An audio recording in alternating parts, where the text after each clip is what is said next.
Thank you, Molly. I appreciate that. Okay. Well, we're going to talk a little bit today about physicians. We all love physicians, right? Do we have any physicians in the room? No? Good. As Eddie Murphy would say, let's talk about them.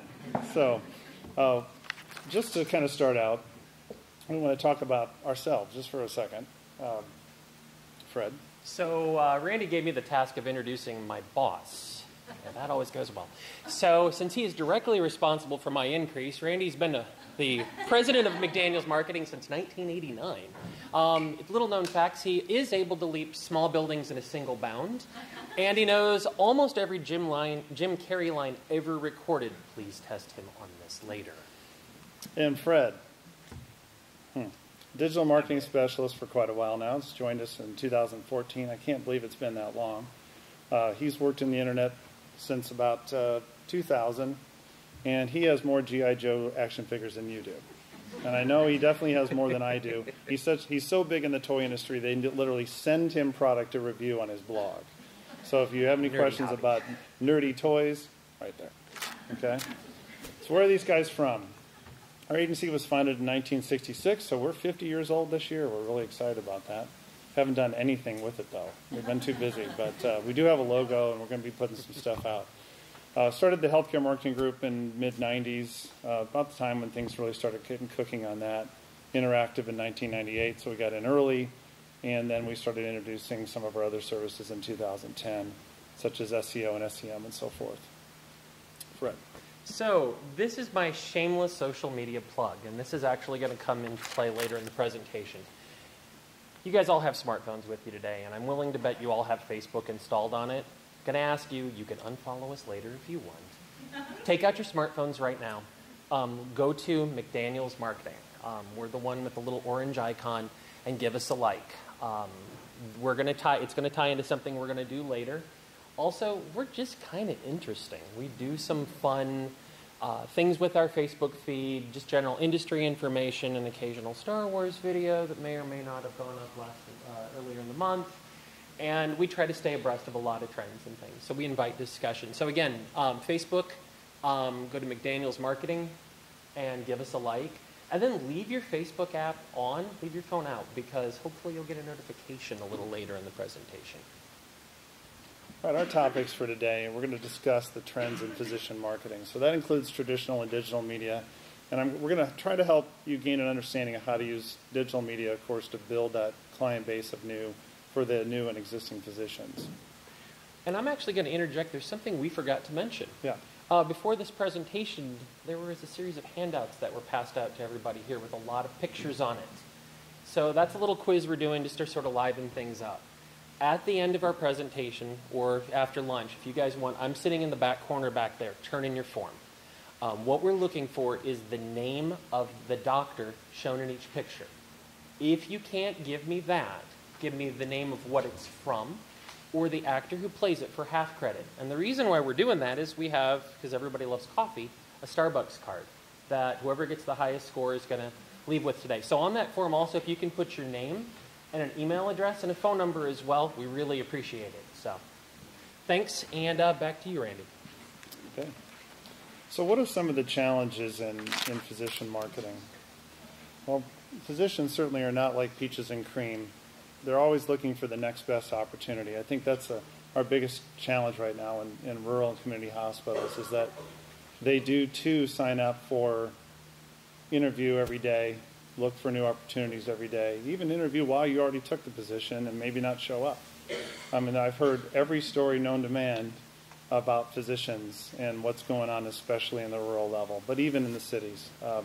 So marketing quickly to encourage them to stay engaged and stay on is really important. We've got to ramp them up fast, don't we? So, how do you deal with the turnover and still put that happy face on and when introducing new practitioners? Because we all know, we sometimes we get tired of reintroducing, primary care docs and going through this constant cycle that we have now. But we just have to accept it and we have to do it. So, and what about the effect of large physician groups? So, I know many of you have hospitals that are kind of adjunct to a larger metro area or multiple metro areas in some cases. So what about those large physician groups that aren't in your control, that are in nearby markets? So how do we get them to work with those physicians without cannibalizing their patients? I mean, that's a real challenge right now, is to try to determine physician patterns and where they're going, and to make sure that the physicians are working well, and that the hospitals and the physicians locally can keep most of that business. So, first of all, as simple as it may sound, you've got to make it easy for new patients. And you'd be amazed at how many times I run into websites that have physician bios and that's it on a page. Literally, that's it. You know where they went to school, you know their background, and then that's about it. That's all that's been done. You've got to make it easy for them. And we do have an example if you want to pull up that one link. It should pull up the internet. So it's so important to develop actionable landing pages for new physicians and really kind of build out their section online. In other words, answer some of the questions that have to do with some of the diseases or conditions they treat, not just the physician themselves. We're having an internet connection. Oh, are we? Yeah. Okay.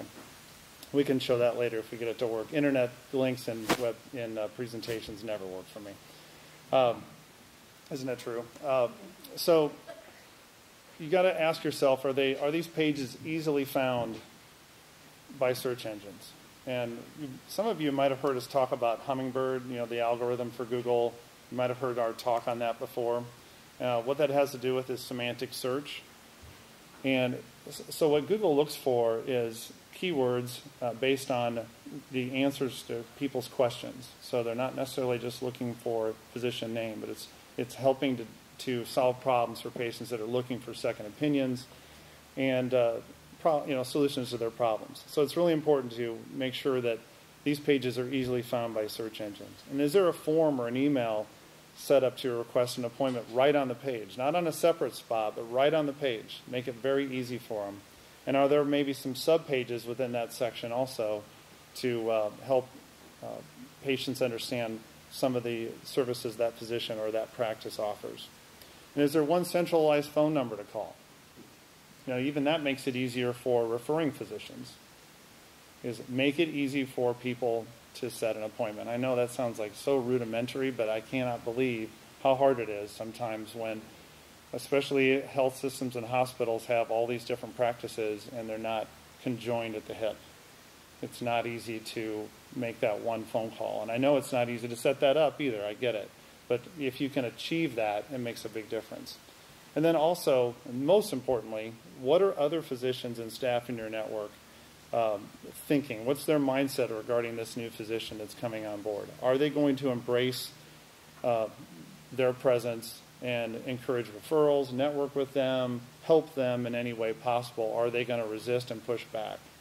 Trying to get some of that out of the way before you start to advertise physicians makes a big difference in success. And again, not easy. None of this is. That's why we're talking about it, right? So building a new physician's patient base, it really takes more than newspaper ads and press releases. And Lisa talked about press releases before, is that we sometimes do too many press releases, but they're still necessary. So what are patients seeking? Well, potential patients really are seeking answer to their health problems.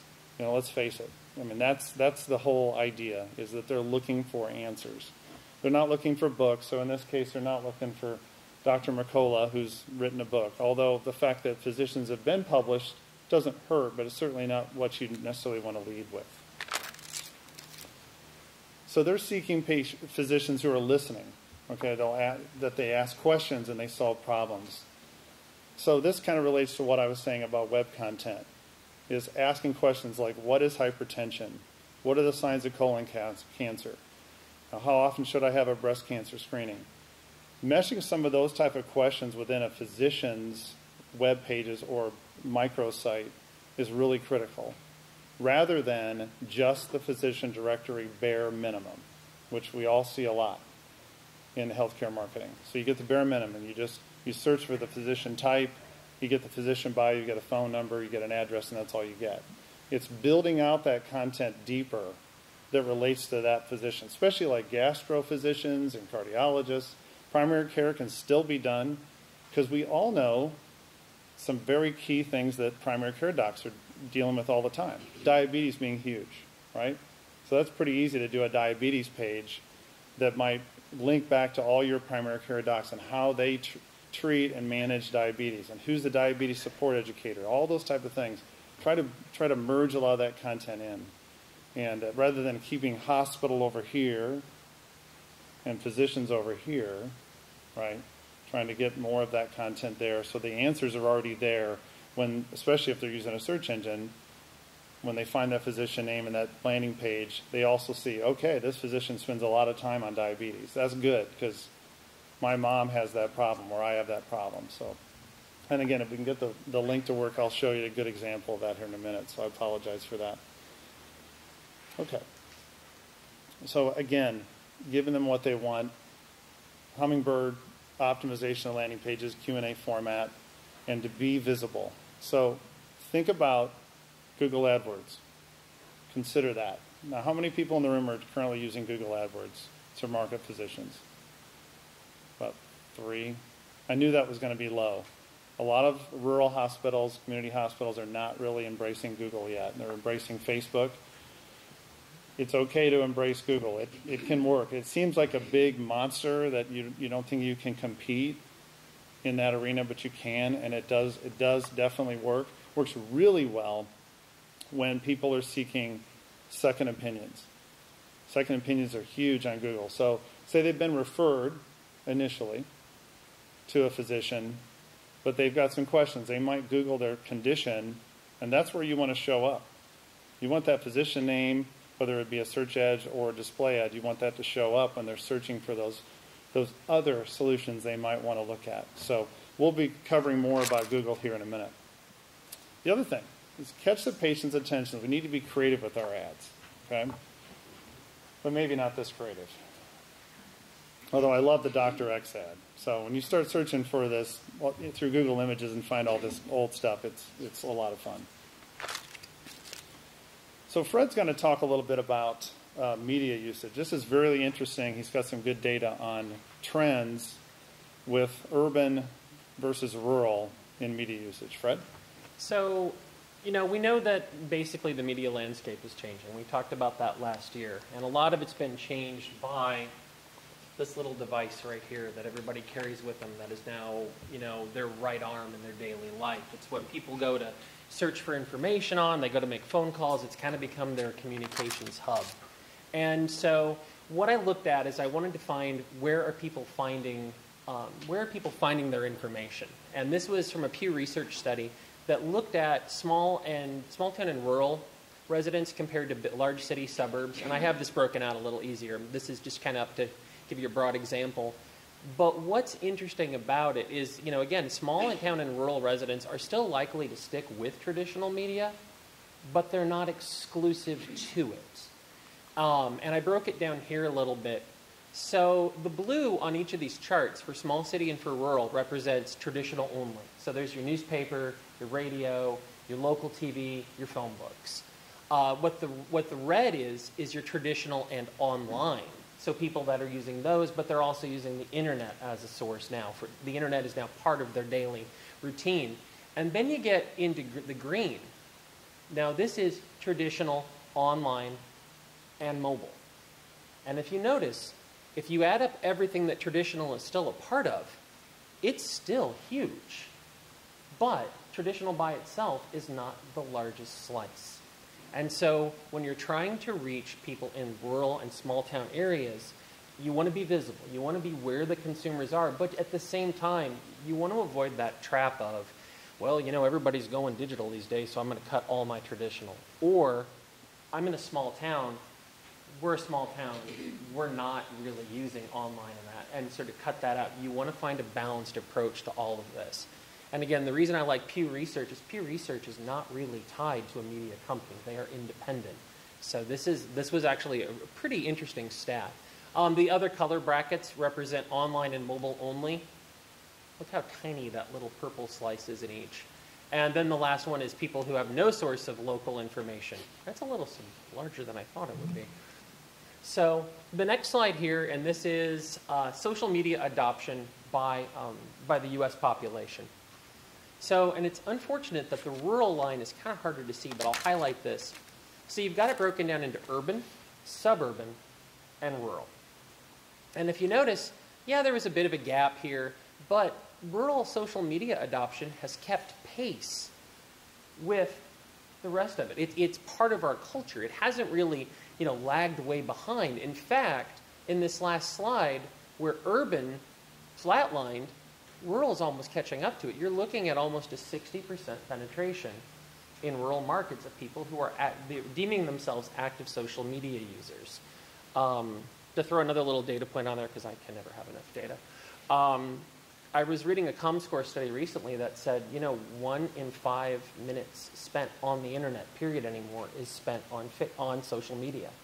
So again, this is one of those channels where people are kind of like, well, how do we get into it? We're going to talk more about this later, because social media allows interaction, and that can be scary in a healthcare situation. So, and then I'm going to let Randy talk a little bit more on traditional media. So where does traditional fit into this plan to market positions? I mean, we all know it still fits, but what do you do with it? When you look at local newspaper and radio, and I'm talking small communities, okay? So say 7,500 people, 5,000 people, those kind of communities. We all know that the media companies are starting to really struggle. I shouldn't say starting to, they are, to try to stay afloat, because they're extremely small, and they have limited people, paying attention. However, it's still viable in some cases. Now, certainly running newspaper ads and radio spots in small communities, helps us all sleep really good at night. We all, hear the CEO say we've got to get an ad in the paper. Well, in some cases, it definitely makes sense. There's a goodwill effect to support your local media. They still put out your stories. They still publish that. So it's important to try to support them, first of all, to be a good community partner. And it creates impressions with older audiences. When I've talked about local radio, I'm talking about the local radio station in your town, not the larger group that's in the metro. And oftentimes those AM, FM combination stations are really reaching a 45-plus audience now. I mean, that's the reality. So, but you certainly can still use it to market gastro and cardio and diabetes management, sleep lab, those type of services. And try to use tracking phone numbers and website URLs whenever you can in traditional media. But just trying to be smart about using it. In other words, I guess my message today is you don't necessarily have to plug all your messages into every media. You can make, wiser choices based on what the message is going to be and who you're targeting. And I know, again, that seems simple, but I see a lot of cases where we do kind of push everything through. Now, television can still be effective if you have cable insertion available in your area. Again, I'm trying to speak to the rural and small hospital target today. And, certainly when available, local news broadcast can be the most effective time to run ads on broadcast, but there is a tremendous amount of waste. And I see a lot of rural hospitals running television still. I can give you an example. My own hometown hospital, they're not here, so I can talk about them. They run television on broadcast stations, and so in Pekin, and of course that's the Peoria market. So they're running and paying for all those additional impressions to hit the entire ADI, which includes Bloomington Normal, all the way up almost to LaSalle, Peru, all the way over to almost to Galesburg. And you think about how many people are actually going to seek care at Pekin Hospital versus our friends from OSF that are here today, or say Methodist. Very, very tough equation, right? In a few cases, maybe it's a specific specialist, but very, very tough. So again, trying to rely more on targeted mediums, especially when you're a smaller hospital, is very smart. Try to stay away from the temptation to run advertising somewhere where a larger system's running just to try to match them in some way. Is trying to be smart with our dollars. We don't have very many, so it's looking at trying to be more targeted. Outdoor advertising. Here's another dangerous one. Is you need to be cautious with this type of advertising. One of the things I always tell any client we work with is you think about the basic nature of outdoor advertising and what it's most effective at. And it's most effective at selling French fries and hotels and anything you can really exit off the interstate for. Anything very, very simple. And we, as healthcare marketers, try to use it all the time. to sell really, really complex subjects, okay, where there's a physician referral involved, there's all these different steps in the stage of the purchase, or at least the decision, and we're using a medium that really isn't very good at that. So again, be careful of what you do. Yeah, certainly be careful of Dr. Nick Rivera there, who says, if I kill you, you don't pay. So be careful of that. It still can be very effective for walk-in clinics and primary care. The more people can utilize the service, the more outdoor makes sense. And I know some of this it seems rudimentary, but the only reason why I bring it up is that I see a lot of forced messaging, meaning we've got a campaign, we're going to use all the media in our arsenal and just shove all the messages through it, rather than deciding which media makes sense for what type of change we're trying to cause. Direct mail, I'd like to talk a little bit about that and how it relates to email. And certainly direct mail, we all know, has a great branding effect, but it's very high cost. We're going to visit with you shortly about email and how what makes it different and how you can use email marketing. And I'm talking about outside of your own patient base. So in other words, like paid e-blast, that type of thing. So we're going to touch base on that here in a little bit.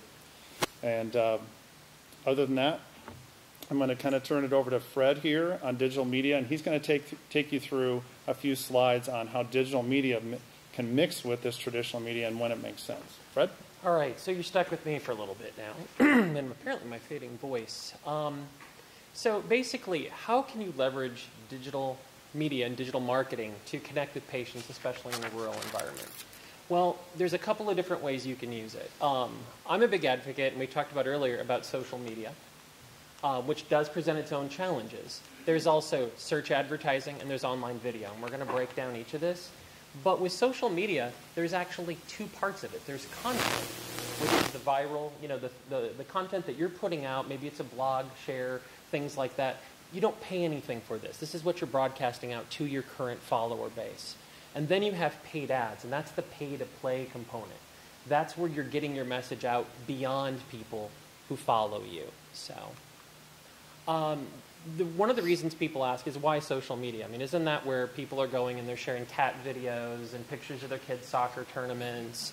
And, oh, look how awesome my vacation was in Jamaica while you're still sitting at work.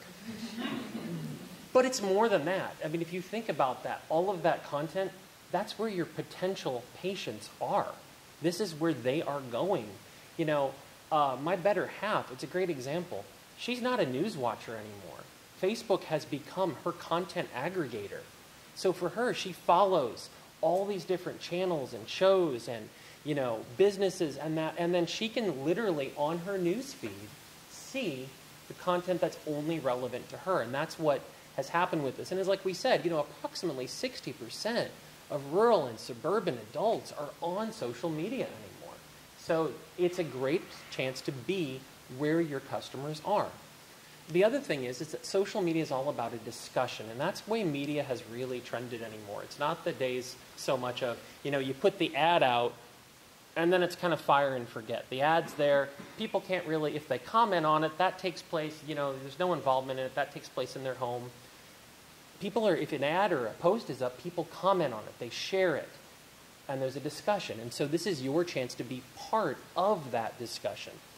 And a good thing to do with this is to follow what we've found to be the 80-20 rule. And you're wondering, well, what is that? Well, an 80-20 rule is a way to break down your content. 80% of the content that you put out on social media should not be salesy. It's give content. It's informational content. It's the kind of stuff that people are likely to share. The kind of things that people find engaging. We even say take that 80 and break it down the middle. 50% of it can be just pure entertainment.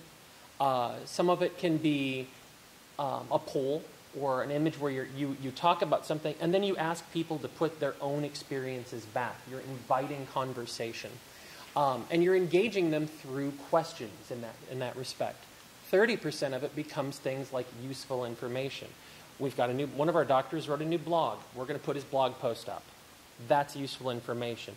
It could be something as simple as 5 things to make certain your child is 5 things you can do to make certain your child is ready for school in the fall, including vaccinations, sports screenings, all of that. Again, informational, beneficial content that shows you as a thought leader in your environment. And then 20%, well, this is the ask content. This is where you're putting up something that says, you know, we have a new practice in this city. We have extended hours for this location. We have a new doctor that we're introducing at one of our practices or locations. And these include a call to action. You know, this is the call for an appointment today, you know, learn more. But again, it should never be the vast majority of what you put out there. You're winning hearts and minds with the 80%. Then you're asking for the sale with the 20%. When we talk about social, we have to talk about Facebook, because every data point, every bit of, any bit of statistics you look at, this is really the Goliath of social media right now. It has the greatest penetration among all age groups. It still gets, and there was a ComScore study I looked at last week, it still is the highest for engagement across all ages. Yes, there are platforms like Snapchat and that are coming out that are skewing significantly younger, but for healthcare, you really want to look at where you can reach the broadest audience, and that's Facebook right now, the house that Zuckerberg built. So, again, we're going to talk a little bit about when you post on Facebook, these are the things that go out to your followers, the people that already follow you. You want to ask yourself a question before you post. Is anyone going to care about this? Not you, because you're a marketer. You're someone that is involved with it. You already have a connection to it. But we're talking about the people you're trying to reach. And you want to give them a reason to engage with that content. So again, provide value, the 80%. Encourage participation through questions. Also, use a strong image. Use something that is, again, that's inviting that engagement. Because if you look on your feed on Facebook, what are you most likely to look at? The little text post that streams by, or the picture of your neighbor's cat? Or beyond that, are you more likely to look at the picture of your neighbor's cat or the video that starts to autoplay when you scroll by? Because most people who use Facebook anymore aren't doing it on a laptop. They're not doing it on a desktop. They're doing it on this. And so your content needs to grab their attention in a mobile world. Everybody understand how to do the autoplay on Facebook? And the other thing... MP4 upload on that. Yeah, if you want to get your video to autoplay on Facebook, load it directly to your page. You can include a link in your description. You can include the link here. And the other thing is, feel free to use hashtags. I know that people think of that still primarily as a Twitter thing. Hashtag the little pound sign, and then you can make up whatever you want. But hashtags have really taken off, especially part of Facebook's search. As Facebook is more, as it's really drawing more and more people's daily internet time, people are using it to search things more and more. Oh, a friend of mine mentioned that there's a new doctor somewhere. Well, how do I find that? Well, let me look up that. And, I think it was Pekin Hospital. Well, then, you know what? Let me just put it in Pekin Hospital. Any posts tagged with Pekin Hospital are going to show up in those search results. So be creative with your hashtags. The big thing to do on Facebook is avoid the one-sided conversation. How many of you have seen this movie that I'm referencing? You guys remember Lumbergh? Guy walks up, "Hey, Peter, what's happening?" And promptly ignores anything that Peter has to say. He talks to Peter, but he never talks with him. So again, you want to avoid the one-sided conversation on Facebook. And this is as simple as, if someone comments on your feed, acknowledge it. And we'll talk about that later. In fact, we'll talk about it now. The number one statistic that we like to track on Facebook at our agency is not the number of followers you have. People will have, it used to be a big thing on Facebook. People would be, like our page, to be entered in the drawing for a new camcorder or a laptop or an iPad. What's that person do? They click like, and they never pay attention to you again, because they're only in it for the thing that you're giving away. What you want to do with that valuable content is you want to increase your engagement rate. And that is based on the number of followers you have versus the amount of times they interact, the number of people that you interact with in a week. It is better to have 1,000 followers, but interact with 500 people in a week, than to have 5 million followers and interact with 500 in a week. Because the more people interact with you on Facebook, the more likely your content is to show up in their news feed. Because again, Facebook is all about trying to make your news feed feel like it's personalized to you or to you or to you. They want it to feel like there's no obtrusive content in here. It's all stuff that you've interacted with. So again, and how do you get that? If someone takes the time on a post that you've made to post a response, at the bare minimum, click like. It's simple, it's easy, but it shows that you have acknowledged their feedback. You know, it's the equivalent of, hey, thanks. If their comment is a little more detailed, reply to it. Thank them for their feedback. You know, thank them for it. Now, this is the question that we get a lot. Yeah, so I posted something about a new doctor, and then somebody responded and said, well, they had a bad experience, and it turns into a customer service situation. And how do you handle that? Because here it is, it's visible on that feed, everybody's watching. So if you have a negative comment, apologize for the person's experience. Ask their permission to do one of two things. Message them directly. So you're taking the conversation, you're still having a conversation, but you're taking it out of the public eye. Or the other thing would be to do is, if you don't have time to do that, in a response, give them a way to contact you. Give them a publicly available phone number or email to use.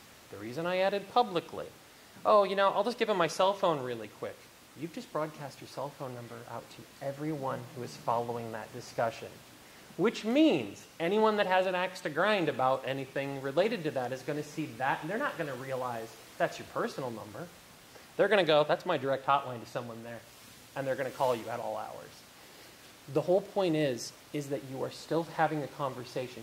You're just moving it in a way that's not as visible where if it gets contentious, and at the same time, you're still acknowledging the person's, you know, the reason that they have an axe to grind in the first place. So, again, as Patrick Stewart always said on Star Trek, engage. So this is the biggest thing that you can do on Facebook. Now, remember earlier when I asked you guys all to follow us on Facebook? Let's hope this works.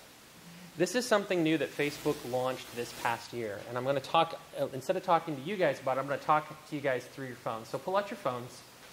And if you followed us, be prepared to check your notifications. And if not, go to our page. Oh, due to poor wireless connection, that is not a happy thing. I do not like that. Well, it worked when I tested it earlier. Somebody found me. All right, well, I'm not going to waste time with it right now, sadly. So what Facebook has done is in the last year, they've introduced something called Facebook Live. And you're like, Facebook Live, why do I care about that? Anybody with a mobile phone logged into a Facebook page can broadcast live video. Now, it works one of two ways. When you're broadcasting, the video is actually live. When you're done, you have the option to approve it, and it gets saved to your news feed, which means you can do things with it later, like promote it. And you're wondering, well, why would I even use this? So imagine a situation where you have a doctor in a practice, and maybe there's a current health topic that's going on right now. It could be anything from the Zika scare that's going on to, again, in the fall, you have kids that are getting ready for back to school, and what healthcare questions, you know, what should parents do? Have one of your physicians go into a place with a good Wi-Fi signal or really good 4G. Pull up their phone, or you can have someone else hold it for them. It has to work on a mobile device, and broadcast. Now, they can just start speaking, and they can talk about it and treat it like almost, you know, just a regular, like a webinar, except for the bottom of the screen is going to become a live comments feed. Anybody who posts a comment about that particular broadcast, they'll be able to see it. So as I'm, you know, I could be speaking here and I could be talking, and someone could be like, well, you know, your tie's crooked. Oh, thanks, and you can call them out. Or you can actually answer someone's question right away. Well, you know, I live in this school district, and we don't know if we require this. The doctor could respond to them right away by name. It is a chance to do a live Q&A or live event coverage and interact with your audience, the people who happen to be watching.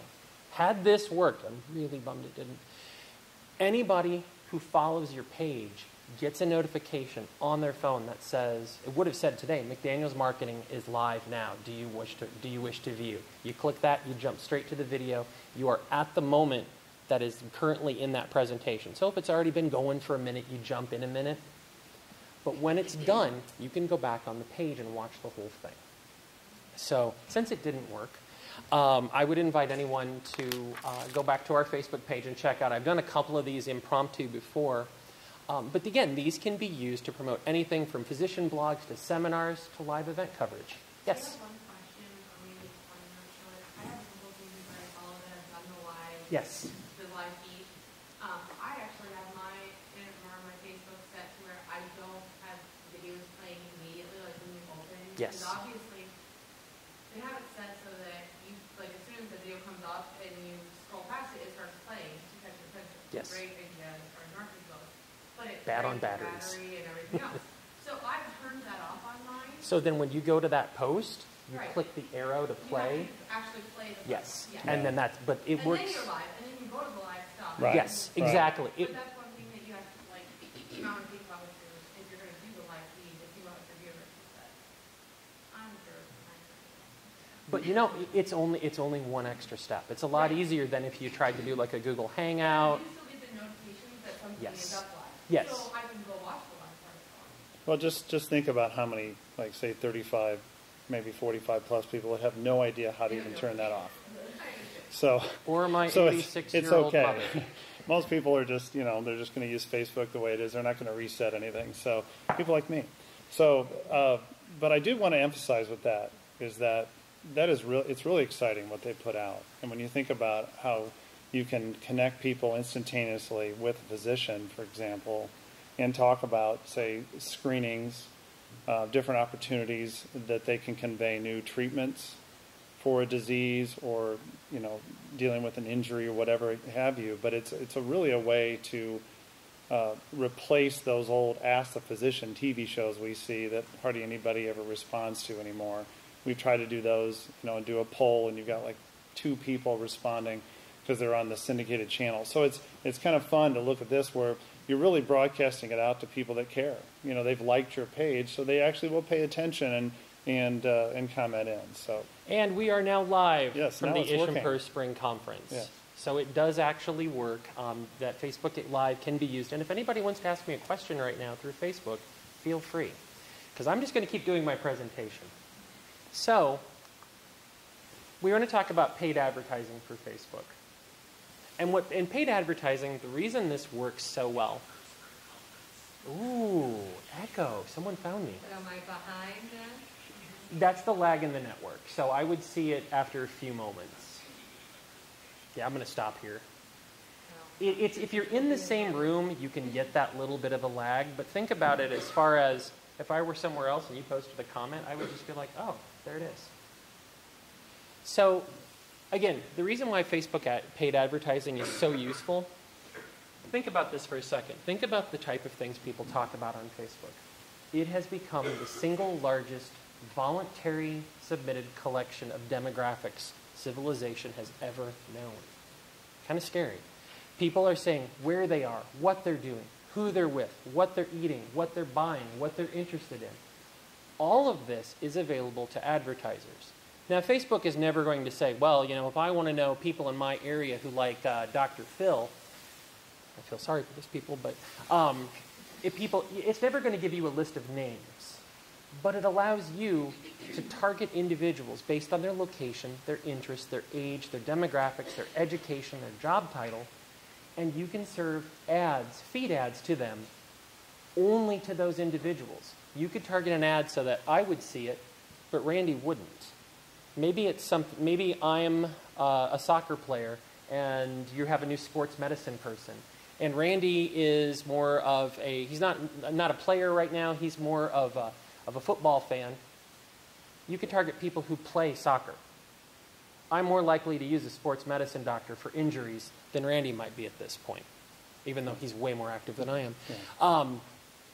The other thing about paid advertising on Facebook is it is incredibly cost effective. But the best part is any ad that you put out on Facebook serves as a vehicle for conversation. In an ad, people can like an ad, people can ask comments in an ad, and people can share an ad. And if they share an ad, they're hitting a whole new group of people that you hadn't initially planned on. And even better, that's the equivalent of a friend referral in some ways. It's the equivalent of someone saying, well, I heard this, because now they're taking your content and they're saying, I think this is interesting enough that I'm going to share it with my circles. I'm going to share it with my friends. I'm putting my own stamp on it. Think of how valuable that is. That is literally controlled word of mouth. And at the same time, you have a chance to converse with people. The side effect of a Facebook ad is you can actually also get free page likes out of it. That's the side bonus. The other thing you can do on Facebook is a promoted page. This is merely, again, similar targeting. This is merely a way to grow your organic audience.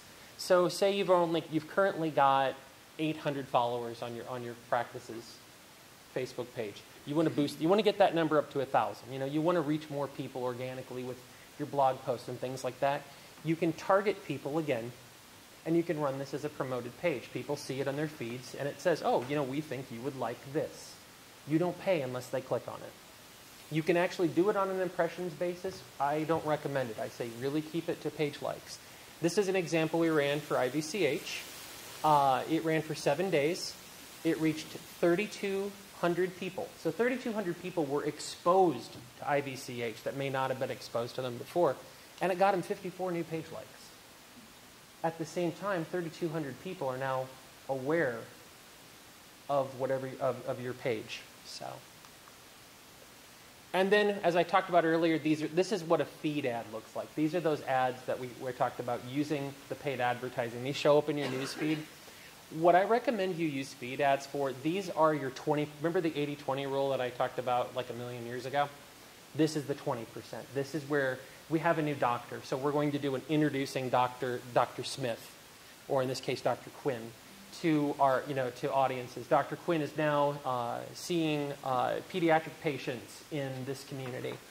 So these are the ones that you can run for days, weeks, months, although I don't recommend running them for more than 3 months. And you might say, well, why? If you think about it, when you set your targeting, you're going to get a finite audience size. After a while, after about 3 months go by, the people who are going to interact with that ad have interacted with it. So you don't set an ad, forget it, and let it run for 6, 8, 10 months. This is when you would do a creative refresh. Adjust the copy, adjust the image. And then the last thing you can do is these are called promoted posts. And this is something, if you've ever been posting on Facebook, especially for your page, you're doing a blog post or something, and you get that little button that says boost or promote, you can take any post that you've made, any post of that, that 80% content, you can turn it into an ad. Now, this is really best used for short durations. We really don't recommend doing more than 14 days. You can go longer now. They've upped that. But, something like a motivational post that we did for professional therapy services, just about always take the scenic route. And it got 162 reactions, and it was shared 13 times. So if you do like a Motivation Monday post, or, a Throwback Thursday, or just, one of those viral memes that seems to have taken over Facebook on certain days, put it up there, throw a little boost behind it. You can use it to promote anything from news articles, events, or announcements. This is the soft sell. This is the, hey, this is useful information. We think you might like content. And this is an example of a promoted post we did. We actually did a video. One of my coworkers actually went, and they have I think this is for Ultra G, which is a physical therapy machine. So he just pulled out his iPhone, shot a couple of frames of video, used a mixing program, and loaded it up. And it was, again, video quality was okay because of his phone at the time, but he was able to promote a short video. He threw a little call to action in it, but it was really just this is pure information. Did you know that we have a machine that can do this, that offers people a different type of therapy? It was a soft sell. And it can show something in action. All right, so for the next leg of my talk, I'm going to talk about Google a little bit. And again, as we know, Google is the big daddy of search engines. Google ads come in two forms. You can get them in search, which are these little text boxes that you've seen scattered throughout, or you can get display, which is more your traditional, your images, your what you would consider more like a print ad placed online. Google search ads are kind of a unique animal, and I've seen a lot of people do these well, and I've seen a lot of people do them not so well. With a search ad, you're really not writing a lot of marketing text. What you're writing is you're writing a dense concentration of keywords with a call to action, because you only have really 3 lines of the 4 that you control the content of. You have your headline, 25 characters, that's it. The URL you're going to put in there, that's where you want them to go. And Google wants that to be declared ahead, so that there's not like a bait and switch. And then you text line of 35 characters and another one of 35. What we recommend, and this was for a physical therapy practice, so this is who they're going to go see. Your first line, it's about physical therapy and sports rehab. These are the keywords for this ad. And then the last line is call to action, where you're inviting them to engage. The point of these ads is that you're going to write these very specific to the keywords that you use. If this were a different ad and it were not about physical therapy and sports rehab, maybe it was about post-surgical rehab, you would want to change some of the terms. You would want to change this whole line. You'd want to change even your headline. You can't, the days of just saying, Pekin Hospital, and I'm just using them because they're my local hospital. Pekin Hospital has been in business for 90 years serving patients of such and such. And it's, your traditional marketing language. That's not going to be effective on Google. You want the keywords that you're using here to be tied to what people are searching for, and also to be tied to where they're going. Keywords in the ad you're not going to send a physical therapy and sports rehab ad to a general physical therapy page. You want it to go to a physical therapy sports rehab page. You want that one-to-one relationship, because Google has something they assign as a quality score. Then there you have display ads. And to get in display ads, you've seen these. These are the sidebar ads, the banner ads. This is where image is everything. Out of curiosity, how many people prefer the ad on the left? How many people prefer the ad on the right? Good call. These were run for the same hospital over, and one replaced the other. The reaction to the second ad was nearly 2 to 1. Again, be creative and engaging with your visuals. Again, it's very cost effective, but you can't just rely on, okay, we're going to just throw our hospital's logo up there, and people are going to know to click on that. You want to tie in and have a good, strong message to it. So again, how does all this work? People really rely on search more and more these days. And, as we've talked about, and I've kind of hammered in and had a little bit of success with, it's really tied to mobile devices.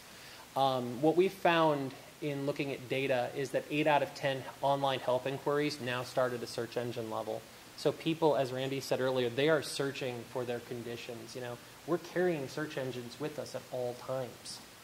So, I'm kind of feeling a little off, and, there's a family history of whatever. I'm going to start searching for symptoms of that. My father had this condition, my grandfather had this. Maybe I'm going to start doing a little self-diagnosis. There's a reason properties like WebMD, and Mayo Clinic are so highly ranked. The other reason I recommend Google is it's still nearly 65% of all monthly search volume. Yes, Microsoft has made some gains with Bing recently, and Yahoo, surprisingly, is still hanging on. But Google they are the Goliath of all of this. And again, we talked about Google really works best when you start with a quality landing page that answers consumers' questions. You work from the landing page first and then go to the ad. You don't say, oh, I want to advertise this, and then I got to find a page to throw it to. So, up next, YouTube. Well, a number of years ago, Google bought YouTube, and YouTube has now become the single largest video provider on the internet. It is actually, if you want to get technical, the second largest search engine in the U.S., and especially with people of the millennials, of that millennial generation. This is replacing TV for them. This is where people this is where people are searching for how-to videos and things of that nature. So, and also nearly 50% of all internet users are on there. With a YouTube ad, you've all seen these. You know, you're going to look up maybe a how-to on how to change. For me, it was how to change a faucet out the other day. But it could be anything. You're looking for a movie trailer, informational, and you get these little ads that pop up. Well, Google ads come in really two flavors for people, you know, for businesses at this level. There's the skippable and the unskippable. This is an example of the skippable kind. You get that little button that pops up at 5 seconds. If someone clicks skip, there's no charge. You still get an impression out of it. You still get a chance to put a little bit of branding in front of an audience. But if they click skip, you're not billed for it. However, you are billed if it goes to 30 seconds or completion. And I've noticed lately a lot of videos on YouTube, what they're doing is they show their content, and right as they're getting close to that 30-second mark, maybe about 25 seconds, they start to put, you know, oh, watch our other videos. That, you know, you can kind of tell the main message is over. They're gaming the system so that people are clicking out before they hit that 30 seconds. They're clicking skip suddenly and they're moving on. That you can do non-skippable. The max length for most advertisers is 15 seconds. These are the ones that come up and you have to watch them. If you've noticed, big national advertisers will do these for significantly longer. They are considerably more expensive, and you do have to go through an application process to go over that 15-second length. Those are billed each time they're shown. So, yeah, and most of the non-skippable advertising is brokered. So the times that we've utilized that non-skippable has been through a brokering company, and then the minimums usually we found are like $5,000 a month. So that's a tough one for rural community hospitals. But the skippable certainly is very feasible, as well as you can place videos as promoted videos. In other words, keyword-based, just like Google works. So you can bid on keywords, and then you, instead of feeding them a traditional ad, you feed them the video. So that is possible as well.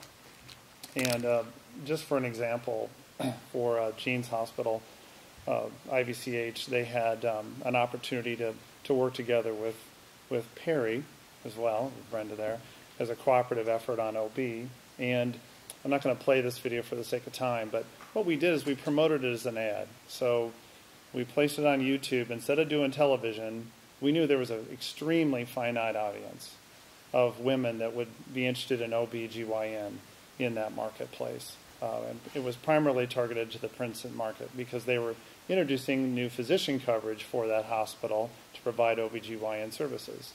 But they also wanted to make sure that they communicated that deliveries are available at IVCH. So a very nice cooperative effort. And this video ad was viewed 11,622 times, and 500 of those were organic. So most of them were the views by the paid ad. And it definitely increased OE visits and deliveries down the line. So this is exciting stuff because I get excited whenever you can eliminate waste out of advertising. So you can, if you can utilize something like this, like Fred said about that it's the new YouTube. Well, of course for OB it's perfect because if millennials are using YouTube more than television, that's who you're trying to reach for OB. So pretty simple. Okay. So I had mentioned earlier I was going to talk about email, and in relation to direct mail, you know, some of you might have master customer information files or MCIFs, CRM, some of that set up. Some of you may not. I know one of the biggest challenges is trying to find email addresses through patient databases. How many of you in this room have email addresses, thorough email addresses of patients? One. Foundation, yeah, but not a lot of hands going up. It's the most difficult thing to try to build is email databases unless you're a large system. Systems are figuring it out. They're paying big money for CRM, and they're getting there, and they're sending all these customized messages from direct mail to email to the people that have interacted with their physicians, with their hospital. You can still use email if you don't have that. What you can do is we can build email blasts, and there are firms that sell email lists, but you don't actually get the list. You build the email, you send it to the company that can blast it out, geo-targeted, demographically targeted, even psychographically targeted, so you can target to their interests within only your service area. Again, very, very targeted, And this is just an example of one for Rochelle Community Hospital for when they introduced a new physician.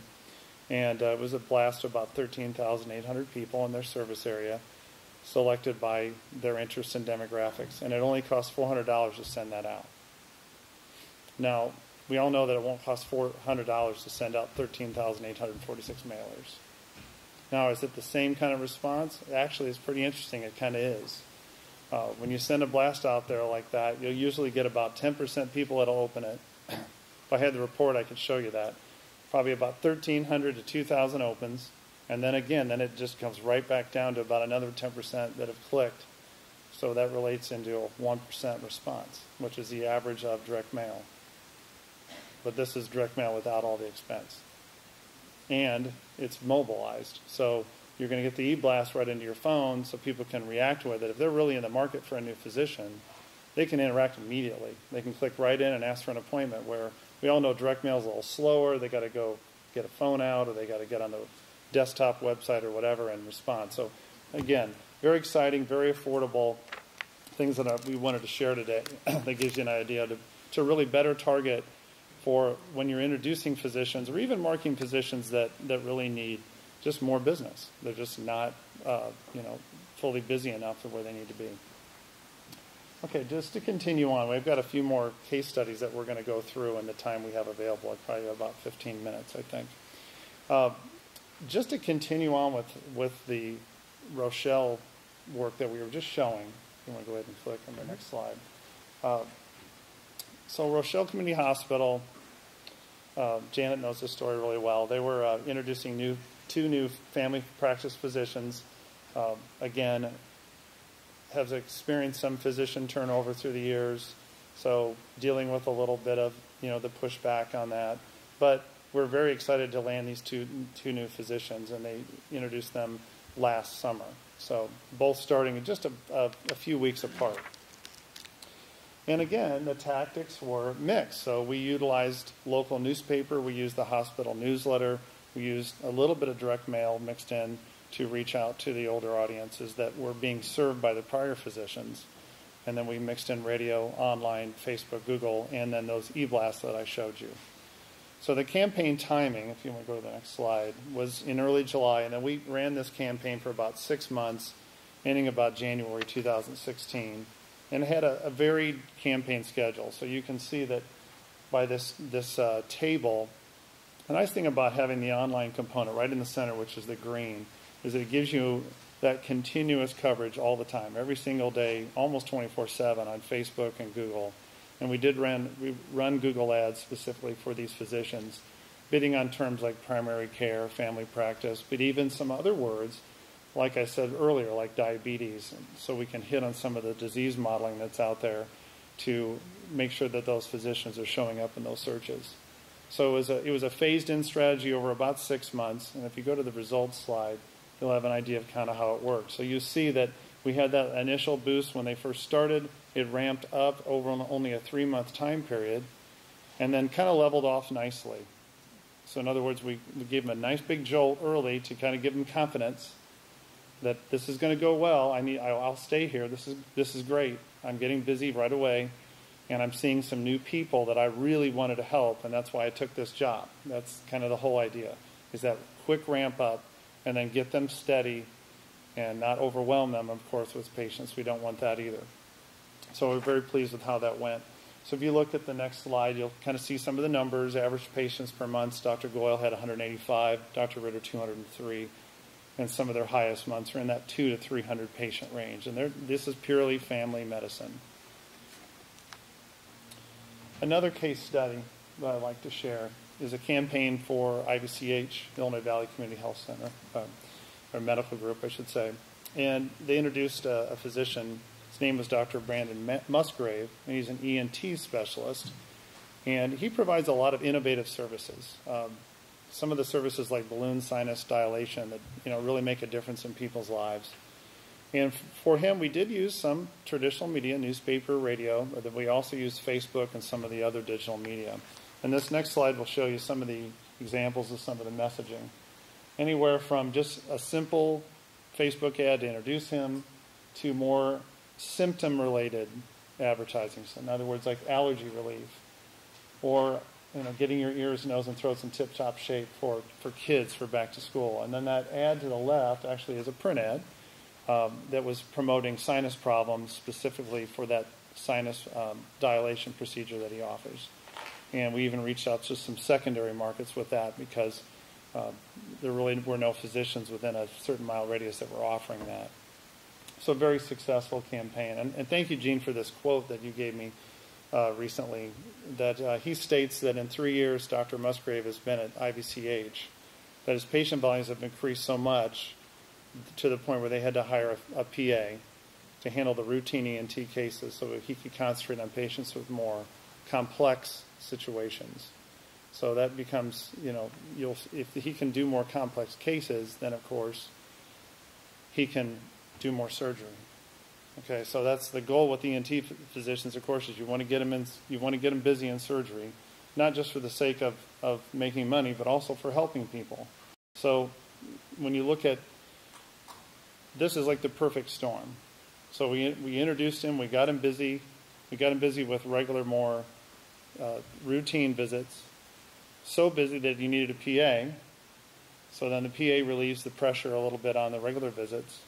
So then he could concentrate and start to introduce some more of these innovative procedures, and ends up doing more surgery volume and more income for the health system. So that's really the way it should work in terms of marketing a physician. And it was, again, kind of a perfect storm there. And I just wanted to share that example. And if you have questions about it, Gene's right here. Dr. Musgrave is now driving a labor team. Yeah. So now, He is also, he's young, and he's responding on Facebook to different yes. comments. So he's very interactive too, which is, fun for us. Yeah. He's building engagement, and he's having conversations. Right. Yeah, and he does videos. Yep. Yeah, it does make a big difference when you have these younger physicians, but that means we have a great future, don't we? It's really when all these new physicians that are coming on board, and I've got 2 nieces that are in residency right now, one on one coast, one on the other, and it's exciting to see them become full-fledged doctors. Well, they already are doctors, they're residents, but they'll embrace that. When they're asked to get on video or to respond to questions, they love to help, and they're used to all the media. So it's going to be easier, I think, as we go forward to market new physicians and have people connect with them. You just have to manage it well. We all know that there can be, like as Fred talked about earlier, there can be the negative side of it, but as long as you have policies and procedures in place to know how to respond to both the positive and the negative, you'll be fine. But this, it just shows what you can do. So I'm going to conclude real quick here so we can open up for more questions. But again, make it easy for people to find your physicians, especially online. Make it easy with clickable phone numbers, even in the Google ads. So include phone numbers. They can just tap on their phone and call a number. And preferably it's the one number if possible. So scheduling should be easy and accessible. You want a balanced media approach, as we've shown, so both balance between traditional and digital. So you still have the brand effect of traditional, because that really is a big part of that. Same with Google image ads, still give you the brand effect. In other words, your logo's there of the medical group. There's photos. Doing all text-based ads kind of gets dull, and you don't have that warmth of healthcare marketing in a way. So you want to balance those two out. And you want to take advantage of those new technologies like Facebook Live and some of those exciting things to increase more engagement. Now more than ever, we can talk across the mobile devices and engage and create appointments. And then certainly employ the measurements to track the results and the information referrals, which is the hardest part. Sometimes it's best to set the goals and the measurements the very first day before you start the campaign. Sometimes we forget, and we don't really work so well with the physician group management on making sure they're going to report back to us the number of calls, the number of inquiries, and to be able to track those results. So it's so important to have that in place. So again, you can justify these expenditures to the CEO and the C-suite level. So communicate with your patients, and they'll come to you. I really appreciate your time today, and I'd love to open it up to questions. You guys have all been fantastically patient Yes, you with have. us. So fire away. Silence in the room. Covered everything. Yeah. Okay. All right. Well, if All nobody right. has any questions, you have your quizzes. If you want to be entered for a chance to win the Starbucks card, I'm sitting in the back corner over here of the tables. Just set them on the table there, and I'll be spending my afternoon grading. So. Just make sure you write your name on it at least. Okay. And thank you all very much. Yep.